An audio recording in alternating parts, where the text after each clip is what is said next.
So in this tutorial, we are going to color in the Spanish street drawing that we drew together in the previous part.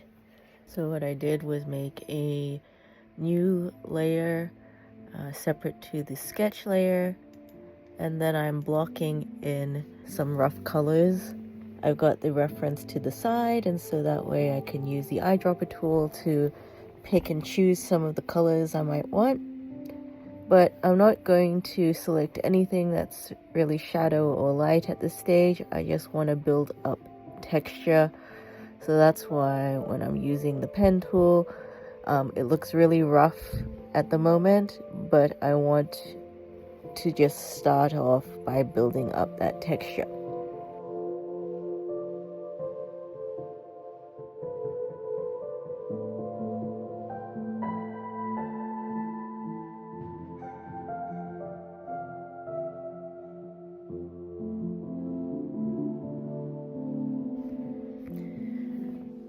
As I'm coloring in, I'm toggling the sketch layer on and off, just so I can see what the shapes are, but also I don't want to be overwhelmed by too much detail at this stage.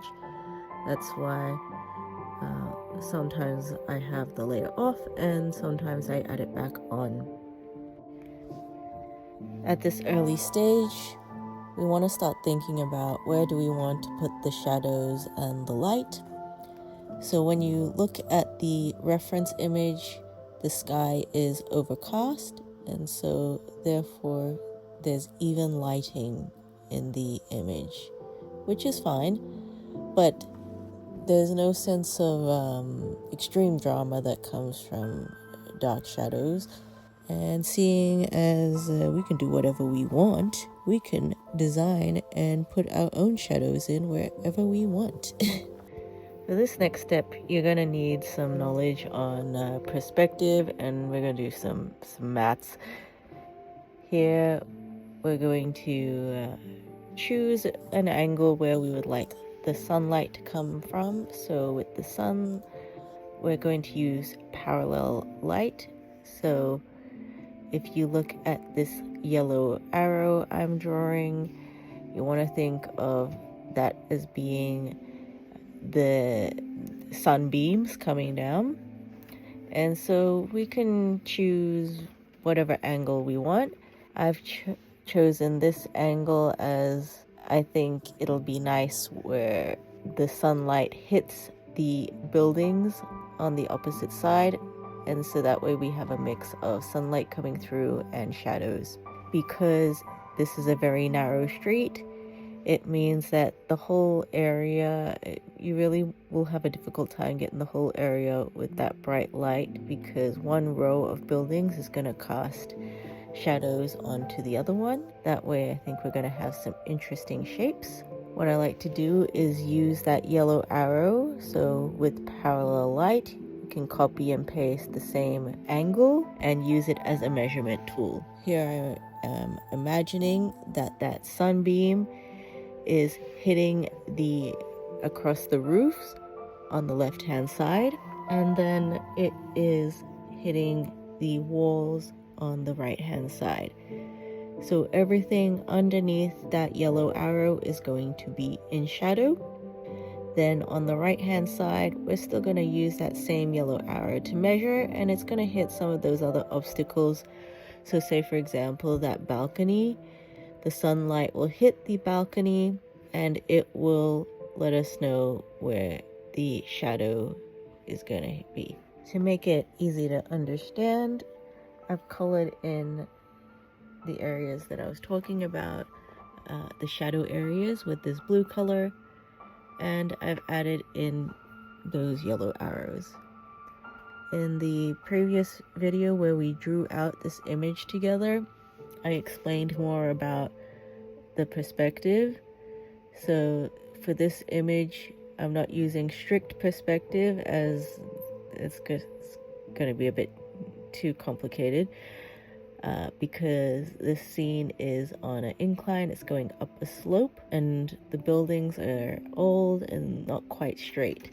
So what I'm doing is a bit of an approximate perspective. So if you look at the directions of the balconies and the door frames, we can see that they're going off into the distance to a vanishing point. And as we are drawing our shadows, the shadows are also following that perspective. When we lay down the basic color sketch, as I mentioned, we were just putting the texture of the local color, so the color of the scene without any shadows or light. And now we have blocked in the area, as I mentioned, with that blue shape, blocked it in where we think the shadows are going to be. What I'm going to do is duplicate our color layer, make that color about 50% darker, and that's going to be the basis of our shadows. For the rest of this drawing, I'll be using the airbrush tool. It's quite simple and easy to use. I find with drawing software, sometimes it gets a bit too fancy where you can have many different brushes, especially ones that simulate real traditional mediums, but then it just doesn't work out so well for me. I'll spend my time choosing colors, and next thing you know, using the fancy textured brushes, the colors end up changing. However, with the airbrush tool, I can soften the edges. It keeps the colors that I like, and that way I can work and go over areas and blend it in.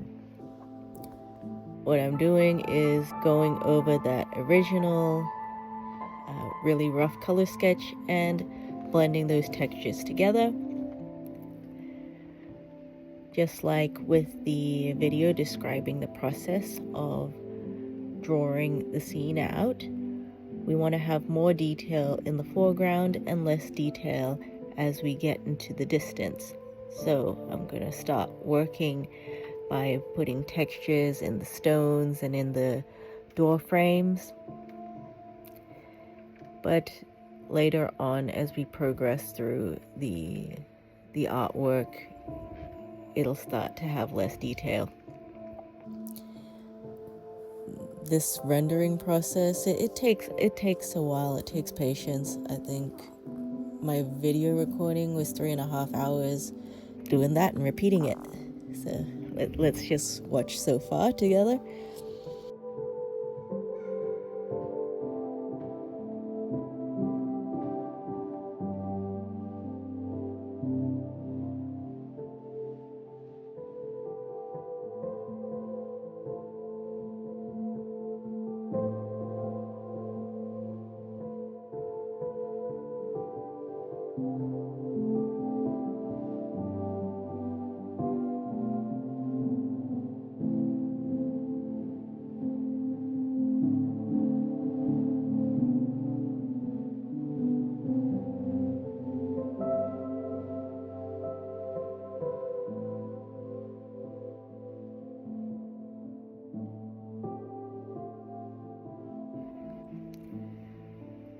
When I am coloring in, I still have our reference photo to the side to look at. And what I've noticed with the street is that some areas appear to be shiny.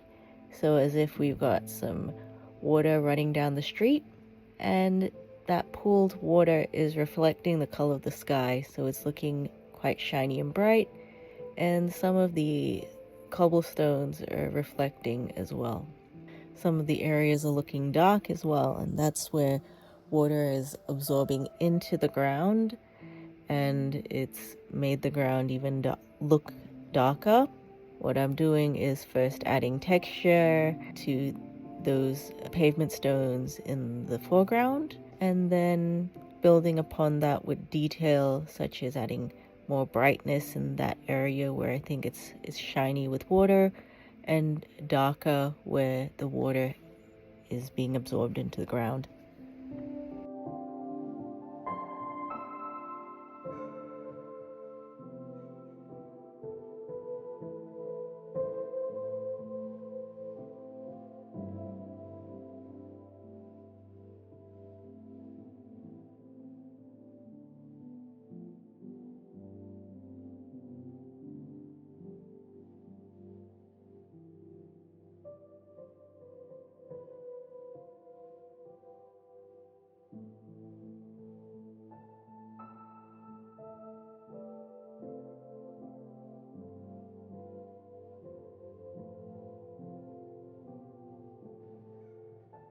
Just like in the sketch video where I was explaining that objects in the distance are going to appear less saturated, a bit lighter because of the atmosphere.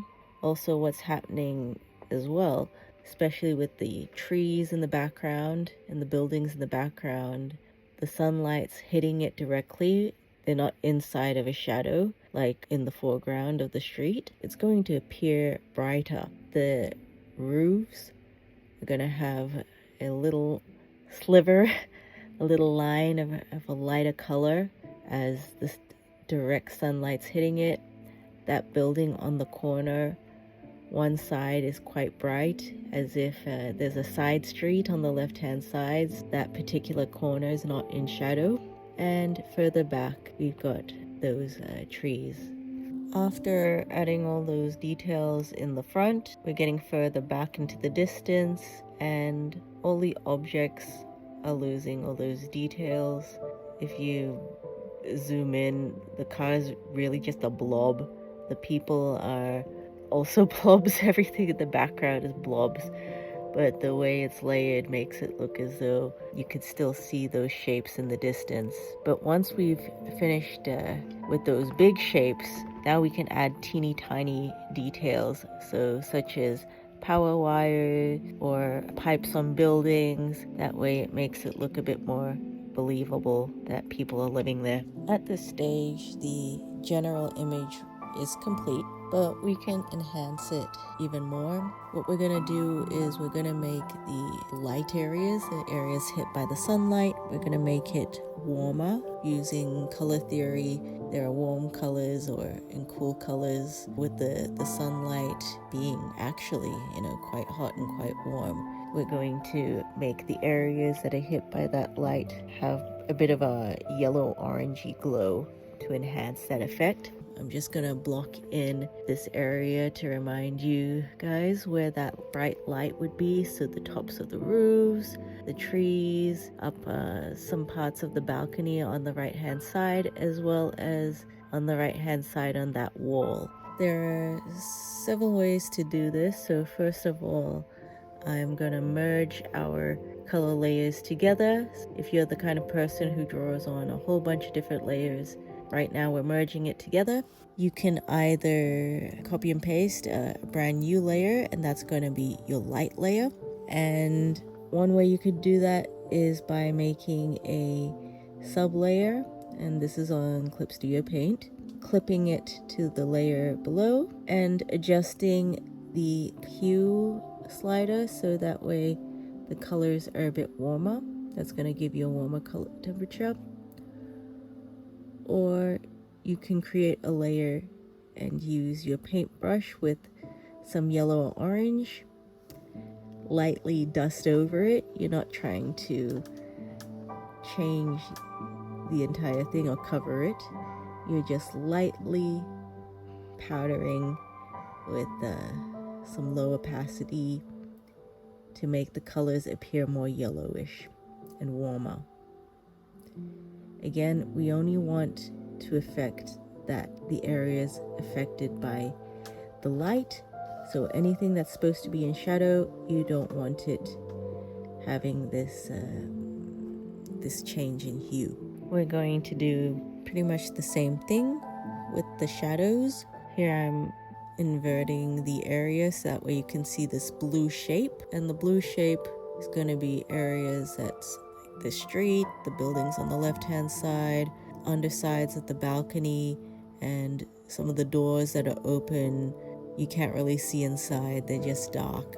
Those are going to be our shadow areas, and we're going to make it a little bit cooler by making it a little bit more bluish. The reason the shadows are blue is because the sky is blue, so it's getting that reflective color to it.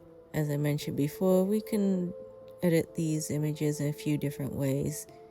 You can either copy and paste and make those changes on a new layer, or you can create a mask. I've just put the annotations on the screen where you can create a mask. This allows you to make edits on the mask as if you're using masking tape and drawing over it. And if you ever make any mistakes, you can always erase it without damaging the original drawing. So it just depends on your style. Then once we're done, we can then merge and save the image, compared to before where the image, it was looking good, it was finished, but now we have that little tint of golden light, a little tint of that cool shadows, and so it's going to enhance the atmosphere. And so there we go, we finished the drawing. Anyway, etc. Thanks for watching. If you like what I do speed drawings and art tutorials and stuff like that. So watch some of my other videos if you're interested. Anyway, I'll see you later and bye.